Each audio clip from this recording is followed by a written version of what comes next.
Welcome back to another edition of the Simone NBA Show. I'm your host, Jack Simone. You can find me on Twitter at JackSimoneNBA. You can follow Heavy on Twitter at HeavyOnSports. You can find all their other links next to me if you're watching on YouTube, which you should be. So make sure to head over to Heavy's YouTube channel, I should say.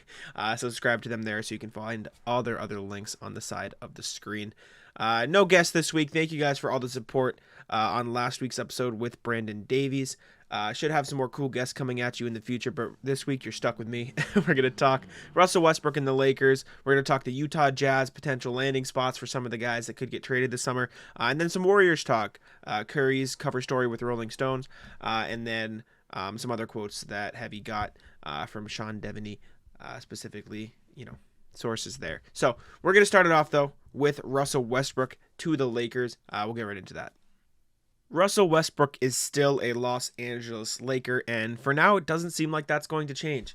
Ramona Shelburne of ESPN reporting that he hasn't asked for a trade. I've been assured of that, but he's open to that and open to go to somebody who wants him and wants to empower him and wants to be the Russell Westbrook of old. Wow, that's a tongue twister, I guess.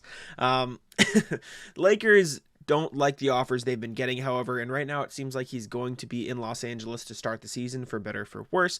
They don't really want to trade the 27 and 29 first-round picks that they have. And at the same time, Darvin Ham seems confident that he can get Westbrook to buy in, play defense, and play a role that would work in the starting lineup. Now, whether or not that's smart is, I guess, your own opinion. I don't think Russell Westbrook should be on this team, not only because of the on-court play, which very clearly doesn't work, but also because of the drama around it. If things start to go south, he's obviously going to be the scapegoat, for better or for worse, and fans are going to turn on him really quick. They're going to get mad at Darvin Ham for trying to play him. They're going to get mad at the team for losing.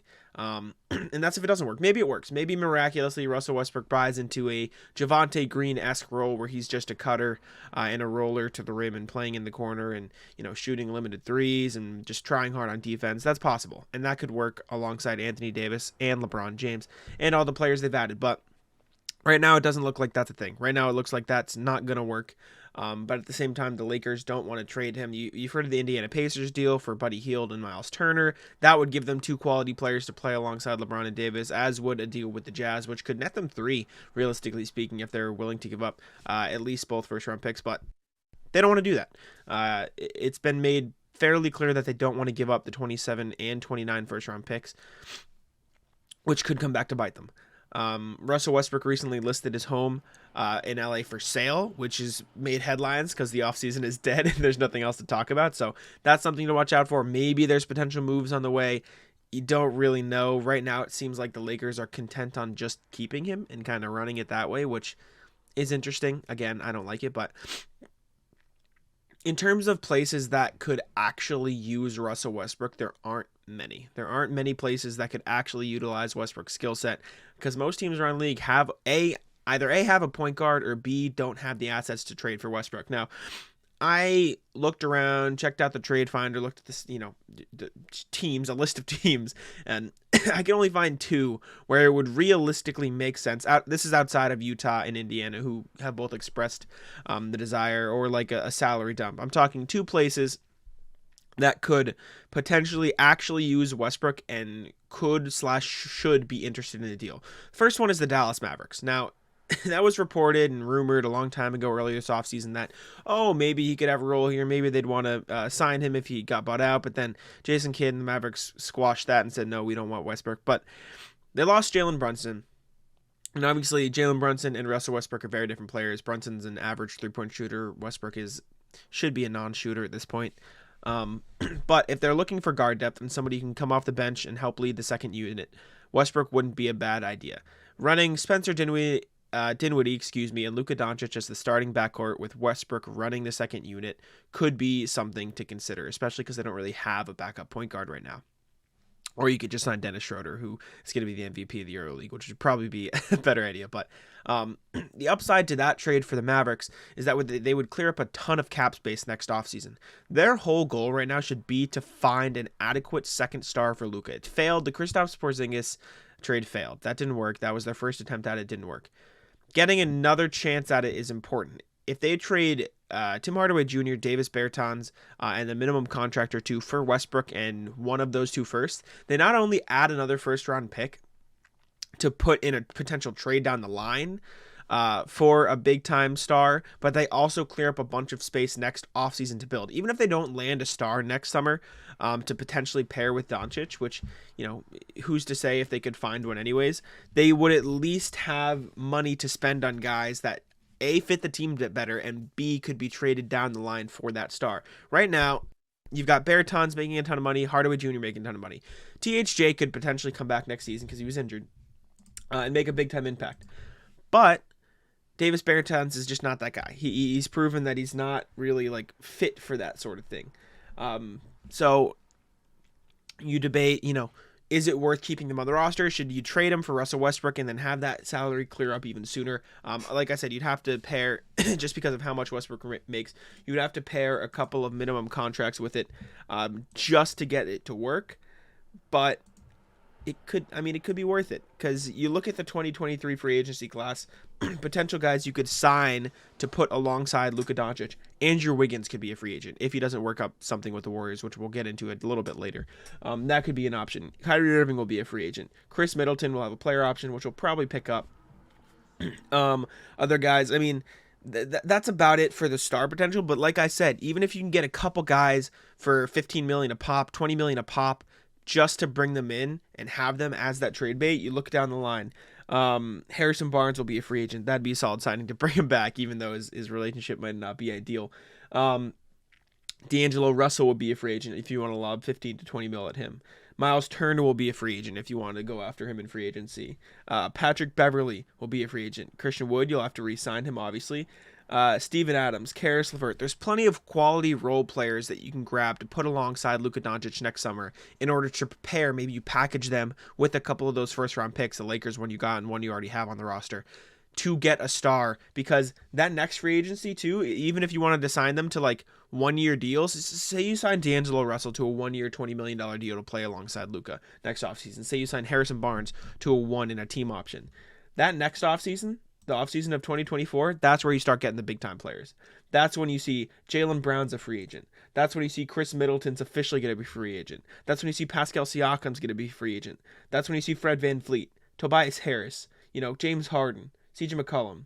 That's when you start getting those real deal players that you could put alongside Luka Doncic. Did I say Jaylen Brown? That's probably the cream of the crop you want to put alongside Luka. So if you make this Westbrook trade, it gives you a lot more freedom to make moves down the line and potentially get a star in 2024.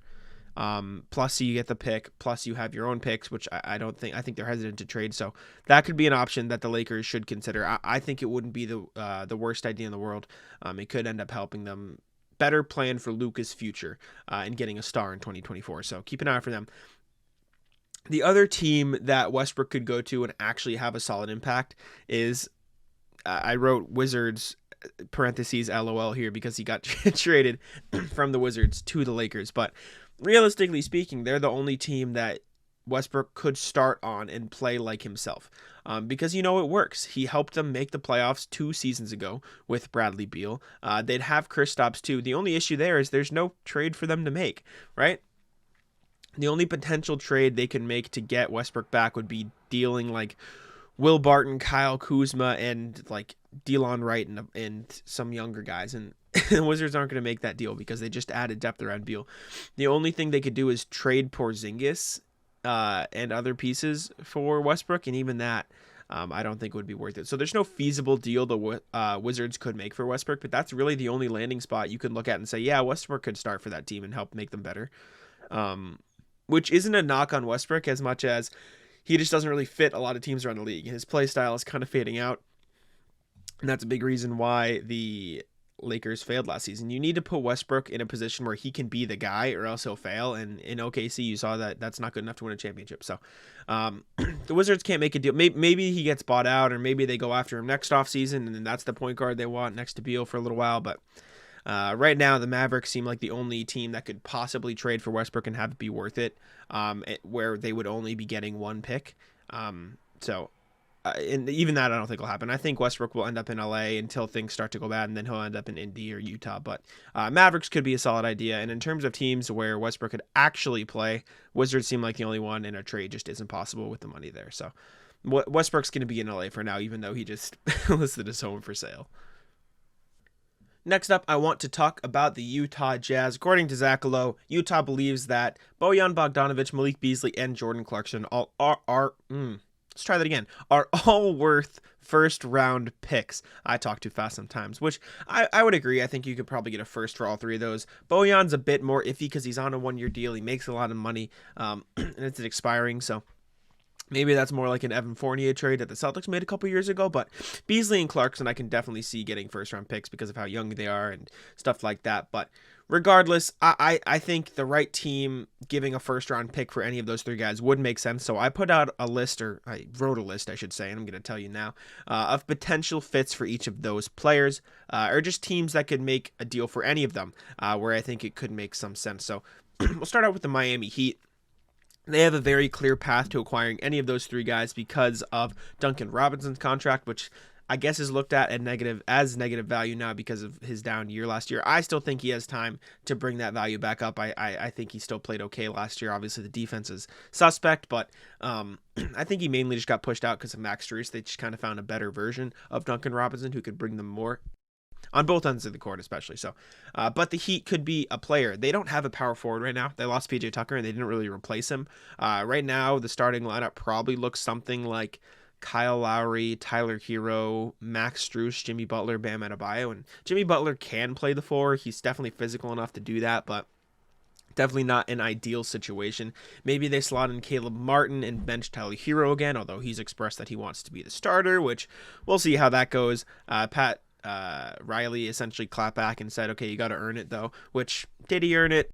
I don't know. He won 6th man of the year, so maybe he's just best in that role. But other guys that can step up, you could throw Oladipo in the starting lineup. You could maybe, throw in Nikola Jovic if they're confident, but they should probably look at getting a power forward. Bojan Bogdanovic is definitely a step down, probably from PJ Tucker, at least on defense, definitely. But he's a better offensive player. But for what the Heat do, PJ Tucker was like the perfect fit. So getting Bojan Bogdanovic isn't perfect, but trading Duncan Robinson and a protected first for Bogdanovic wouldn't be the end of the world, especially because it would free up some money for them next summer. They probably wouldn't have enough to sign anybody huge, but Robinson's contract would be off the books, and Bojan Bogdanovic would be gone as well, and he makes around $19 million.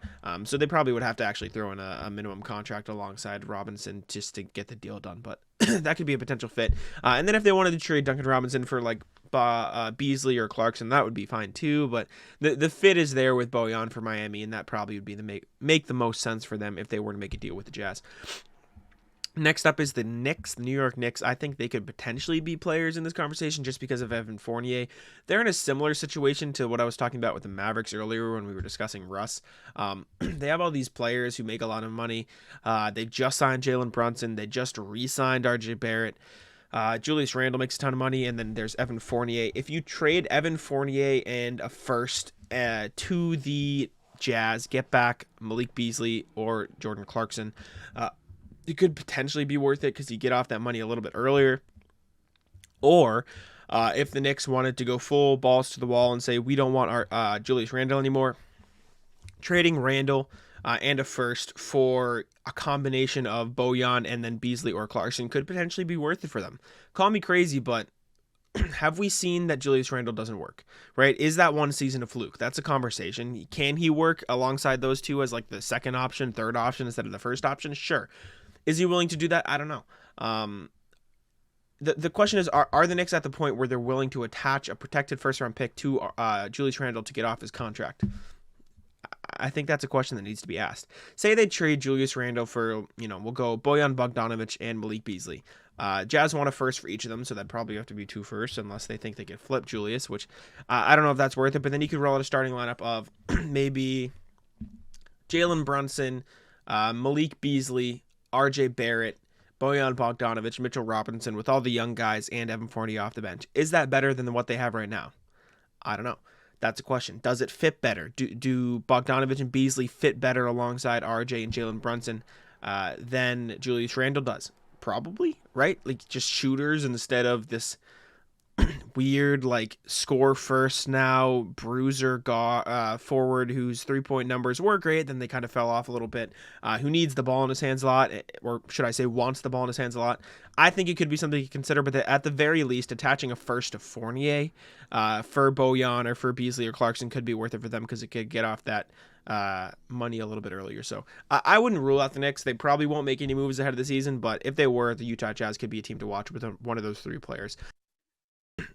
Next up is the Mavericks. I know I mentioned the Russ trade, and I still think that that's something to watch out for. But more realistically speaking, attaching a first to Davis Bertans to get Bojan Bogdanovic, next summer would probably be the smartest move for Dallas. It not only would bolster their rotation heading into next year, because Bogdanovic is essentially just a much better version of Bertans, who's a better scorer and a better shooter at this point too. It would also clear up some money next offseason so they could sign one of those guys that they could package in trades with picks. But at the same time, they'd also be giving up a pick to do it. So would they be willing to give up one of those first that they could potentially trade down the line? I don't think so. You've heard rumblings that they want to keep all their picks to help make a trade to put a star next to Luka in a couple years. So that might not be worth it to them, but it would make them better right now, and it would also give them more freedom to move next summer, and maybe they could get a first-round pick for THJ or somebody next summer anyway, so you never know if that'd be worth it. As for like Beasley and Clarkson, the same could apply, but if they're looking to get off money sooner, the Bogdanovic thing makes a lot of sense, especially for Bertans, because they're similar players, and Bertans' contract is just kind of yikes at this point. But they got Dinwiddie in the Porzingis deal, so it was worth it. Next, I got the Bucks. You hear Jordan Clarkson a lot connected to the Bucks. That's one of the things. I've seen Bucks fans going crazy for Jordan Clarkson on Twitter all the time. They really want to bring him in. What would they give up for it? It would probably be like a Grayson Allen type thing. Grayson Allen and George Hill. I believe that money works. Let me just throw in the trade finder real quick. Grayson Allen, George Hill for Jordan Clarkson would work in the trade finder to give the Bucks a better score first guard off the bench. Grayson Allen was fine last season. He was solid, but he kind of, fell off a bit in the playoffs. So getting Clarkson as a consistent spark plug scorer might be more worth it. And George Hill was just bad. Bucks fans are not a big fan of George Hill anymore because Budenholzer loved playing him in the playoffs against the Celtics over Javon Carter, which was a choice to say the least. So that's something to look out for as well. Phoenix Suns, another team that could potentially make a deal for any of these guys because they're in an interesting situation because they have to pay Cam Johnson very soon. So clearing up some money ahead of next summer could be smart. They have, I believe Jay Crowder's contract is expiring, and they also have Dario Saric, who's also expiring. So trading those two for Bogdanovic could be an option for them, although it wouldn't really matter because they'd still have money expiring regardless next offseason. It's just a matter of what would fit better. And say they wanted to have more scoring instead of the extra spark on defense Jay Crowder brings because he's starting to be on the decline. They traded both of those guys for Bogdanovic, who would add an extra scoring punch to their starting lineup next to Ayton in the front court. So that could be a potential option. That money works there for them. Other than that, trading Shamet would work if they wanted to trade. Instead of Sarge, they could do like campaign and a minimum contract. That might be more worth it for them if they just wanted to get off money earlier because Campaign's got 2 years left on his deal, but if they don't think he's worth it, maybe they trade him. Crowder and Payne for Bogdanovic works, even if they didn't really want a power forward. Say they think Dario Saric is fine, or they wanted to do Saric and Campaign instead. They could trade for one of the wings. Saric and Campaign works for Clarkson. It works for Beasley. It works for Bogdanovic even. So trading any combination of Crowder, Saric, and or Campaign, or even Torrey Craig in there somewhere with a minimum contract could work for the Suns. Would help them get off money earlier if Campaign was in it. Otherwise, they're all expiring deals anyways. But it could just be a way of upgrading their rotation in Phoenix. If they attach a first-round pick, get Bogdanovic, Beasley, or Clarkson, I think any would probably help the rotation. Clarkson maybe especially because they don't really have a go-to backup point guard right now. It is Campaign, and I would argue Clarkson's an upgrade over him. So maybe they go up for Clarkson if they wanted to give up a first. So that could be an option. The Kings are another one. Barnes' contract is going to be expiring, so maybe they want to get some value there. Richaun Holmes is somebody who I think they want to get off his deal as well. So look out for the Kings. They're going for the playoffs this year, and they've had a great offseason. I don't think it's been talked about enough. Malik Monk was a great signing. Kevin Huerter was a great trade. They've made some solid moves. Keegan Murray was a hit. He looked great in Summer League. He should be good for them this year too. So there is that. If they wanted to make a deal, they could trade those two guys for any combination or just one of them for one, add a minimum contract. That could be something. I think any of the three, Clarkson, Bojan, or Beasley, could be a good addition to their rotation. Add some veteran leadership, that could be solid. And then the sleeper team in all this, I think, should be the Philadelphia 76ers. They don't have a ton of room to work with, but they could get off the Tobias Harris contract. This could be their one chance to get off the Toby contract if they wanted to. Obviously, Tobias Harris is a better player than Bojan Bogdanovic at this point, but how big is that gap? And is it worth having Tobias's massive contract for 2 years if you could trade? If they trade Toby and 2 protected first-round picks for like Bogdanovic and Malik Beasley, they get a wing, they get a starting power forward still, extra shooting around Harden and Joel Embiid. It gives them more room to work, just having flat-out shooters around the two. They could roll out a starting, and it lets PJ Tucker take over that starting power forward position next to Joel Embiid, which is probably what they want to run anyways, with having the awkwardness of running Toby at the 3. If they make a trade, say it's Toby and 2 firsts for Bogdanovic and Malik Beasley, they could run out a starting lineup of James Harden, Tyrese Maxey, Malik Beasley, PJ Tucker, Joel Embiid, and they could mess around at that small forward position if they really wanted to, you know. Maybe they want to throw in Matisse Thybulle if they need more defense. Maybe they want to run PJ Tucker at the 3 and Bojan Bogdanovic at the 4 for a night if they need that extra punch in scoring. You know, they would have options, but they would be off the Toby contract a year earlier, which could be something to seriously consider for them because he makes $37 million right now. He's going to make even more than that next season. You get off the contract, free up a little space earlier. Is it worth giving up 2 firsts? Who knows? Maybe they didn't like that. Maybe do they even have 2 firsts to trade? I don't know. Yeah, maybe they don't even have 2 firsts to trade. But if you know they could get away with a couple seconds and a first-round pick for both those guys, that could be something to consider as well. But regardless, look at the Sixers. I think there could be at least a conversation to be had about Tobias Harris. But yeah, those are the main teams. You've heard Raptors as well in there. Other teams could make a potential trade for those guys. But those are the main players, I think, in deals for those guys. So keep an eye out for that. And lastly, I want to talk about the Golden State Warriors. A little tidbit to start. Stephen Curry recently did an interview with Rolling Stone. The cover story actually was really good if you haven't read it. If you haven't read it yet, go read it. Is that English? I think so. Told a fun story about Barack Obama, chewing him out for a moon landing comment that he made, playing golf with him. Obama called him after the 2022 NBA Finals, told him to spice up his celebration with some specific words, which you can go read. I won't say here, but that was fun. But we have some original reporting from Sean Devaney of Heavy.com. Some quotes directly given to Heavy on Sports, which shout out Heavy again. This will be another little plug in the middle of the episode, or towards the end, I guess. But a quote from Sean, which he got from a Western Conference executive about their potential or their future financial issues. Obviously, we'll do a quick recap here. Draymond Green has a player option for next year, which he's likely to decline to try to get a max deal. At least that's what he wants. Jordan Poole needs a contract extension now because him and Andrew Wiggins are playing on expiring contracts this year if they don't get something worked out before the start of the season with the Warriors. And Klay Thompson has this year and then next year left on his deal guaranteed. But over the course of the next 2 off seasons, Draymond Green, Klay Thompson, Andrew Wiggins, and Jordan Poole will all need contract extensions. And if they don't get them, the Warriors, will have some decision making to do because they can't really afford to pay all of them. You saw that with Otto Porter Jr. and Gary Payton II this offseason. They weren't willing to pay those prices, so they settled for JaMychal Green and Dante DiVincenzo at slightly cheaper prices as options. So they're probably not going to give 4 guys close to max contracts, so they're going to have to decide which ones they want to give up.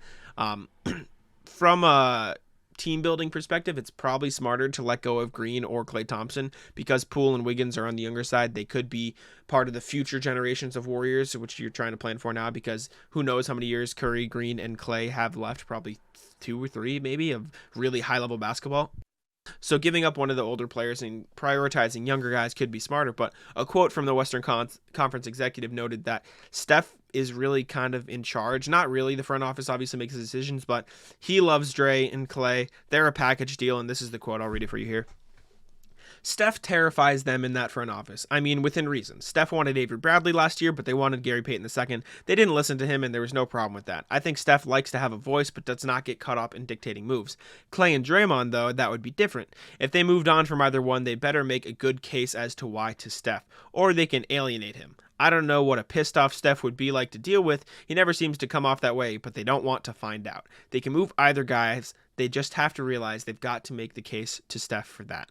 Steph, Klay, and Draymond are one of the best trios in NBA history. Steph is very, very, very close friends with both of them.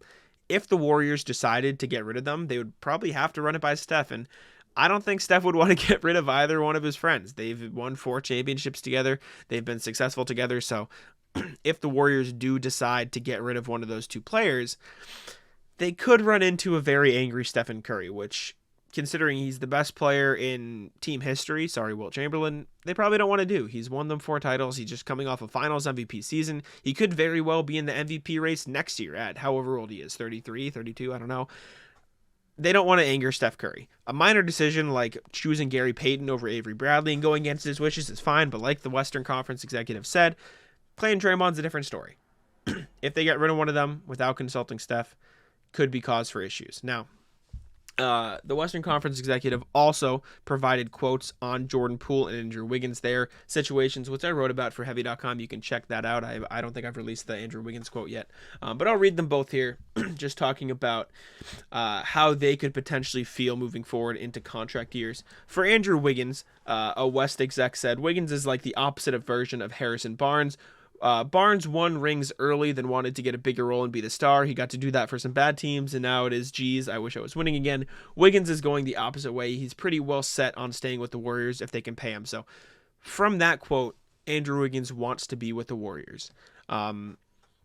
It's pretty clear he went from the Minnesota Timberwolves, where he wasn't really winning and he was getting criticized, even though he was putting up okay numbers, and it kind of deteriorated towards the end of that, and to the point where Minnesota had to attach a first to him, which turned into one of Moody or Kuminga, just to get D'Angelo Russell, which now they're having their own issues with. So Wiggins probably wants to keep winning, and he's happy in Golden State, so he probably wants to stay. On the other hand, the West exec said Poole, though, could have some Barnes in him. He got to show what he can do a bit when everyone was hurt and the team was bad, but then he got pushed back within the team once Klay was healthy and everyone was talking about Wiggins. It depends on how they handle his contract, but if he gets the sense that they don't want him, yeah, he is the one I could see imagining to look elsewhere, just like Barnes did. Of course, they replaced Barnes with Durant, so maybe they'll do the same with Poole. That was talking to Sean. He said that was a little tongue-in-cheek comment saying, maybe, the Warriors could do a sign-and-trade with the Nets and get Durant next summer if things don't work out in Brooklyn. But realistically speaking, if Poole leaves, they could just look to replace him. But yeah, it sounds like from those quotes and from what everyone is saying that if one of Wiggins or Poole was to leave on their own accord, it would be Poole. Now, the Warriors could very well turn around and say, no, we'd rather keep Poole than Wiggins. They prioritize him, they bring him in, they pay him a lot of money, and Wiggins is on his way. But who knows? You've heard things from, I believe it was Connor Letourneau of the San Francisco Chronicle saying, scorer-first guards are easy to find in the NBA, but 3-and-D wings aren't as much at the levels Wiggins is, at least, so Poole could be the odd man out, and then Brady Klopfer of Golden State of Mind saying, I'd let Wiggins walk every day of the week. Poole is just a dynamic talent like that. So there's tough decisions, I should say, to make. And what I was trying to say is easy cases to make for both player. And I still think, from an outsider's perspective, who's not a fan of the team, from a completely unbiased perspective, they should give up Klay or Draymond and keep both Poole and Wiggins. But like the West executive said, Steph terrifies them, and he probably wouldn't go for that. Draymond wanting a max contract, whether or not he's worth it at this point, that's the case to get rid of him. And for Klay, I would personally, try to get Klay to take a pay cut. He didn't take one last time, and Draymond did, and the Warriors handed him an extension after he tore his ACL the first time. Then the Achilles thing, he was still making a ton of money. And so at this point, he's made a ton of money while not even playing for the team for 2 years. So he could be more inclined. He's not going to take like a minimum deal or something, but taking like, I don't know, $25 million instead of the 40 he could make could be possible. But if he's not willing to do that, maybe it's time to cut ties with Klay and prioritize Poole and Wiggins, because I think I've said it on the show before. You take Wiggins' defense, you take Poole's offense, that kind of makes Klay Thompson. Plus they're younger and can grow into larger roles too. So that's my opinion. Steph probably wouldn't allow that, and then at that point you heard the quotes that I said about Poole and Wiggins, so it'll be tough decisions to make for the Warriors, but some nice insight coming from a West executive who talked to Sean Devaney of Heavy.com, some original reporting there, but yeah, there's that on the Warriors. And that will do it for another episode of the Simone NBA Show. Thank you for listening to me ramble on about the NBA. I hope you enjoyed it. Let me know your thoughts. Comment on the YouTube video. Heavy is the YouTube channel. It's just Heavy. Every time I say Heavy on YouTube, it sounds like the channel name is Heavy on YouTube. The channel name is just Heavy. So check out Heavy on youtube.com. That's where you can go. So make sure to subscribe. Check out the rest of the NBA, Simone NBA Show podcast. Did a great interview with Brandon Davies, former Philadelphia 76er in Brooklyn Net last week. We talked EuroLeague. We talked getting traded by the process Sixers and Sam Hinkie. And he even, did a quick start bench cut with Paul Gasol, Kevin Garnett, and Nikola Mirotic. So check that out. That's last week's episode. Go check it out. YouTube channel, Spotify, Apple Podcasts, all that good stuff. Make sure to subscribe on Apple Podcasts and Spotify. Leave 5 stars on Apple. I appreciate it very much. I'm your host, Jack Simone. You can check me out on Twitter at Jack Simone NBA. Check out Heavy on Twitter at Heavy on Sports. And I will see you guys next week. Peace out.